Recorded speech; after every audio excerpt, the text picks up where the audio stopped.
శ్రీమాత్రే నమః. ఈరోజు వీడియోలో మీకు తెల్ల గురివింద గింజ గురించి, దాని యొక్క ప్రాముఖ్యత గురించి తెలియచేస్తాను. ఈ తెల్ల గురివింద గింజను 11కి తక్కువ కాకుండా పర్సులో పెట్టుకోవడం ద్వారా మనకి నరదృష్టి, నరఘోష అనేవి దరిచేరవు. ఈ తెల్ల గురివింద గింజలనేవి అంతటి ప్రాముఖ్యతను కలిగి ఉన్నాయని చెప్పవచ్చు.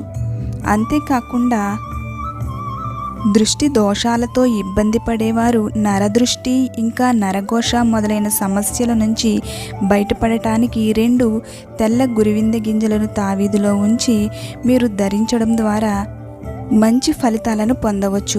వీటిని పిల్లలు, పెద్దలు ప్రతి ఒక్కరూ ధరించవచ్చు. అంతేకాకుండా ఈ తెల్ల గురివింద గింజను ధరించడం ద్వారా నరదృష్టి, నరఘోష, దృష్టి దోషాలు తొలగడంతో పాటుగా జనాకర్షణ ఇంకా ధనాకర్షణ అనేది కలుగుతుంది. లోకా సమస్త సుఖినో భవంతు.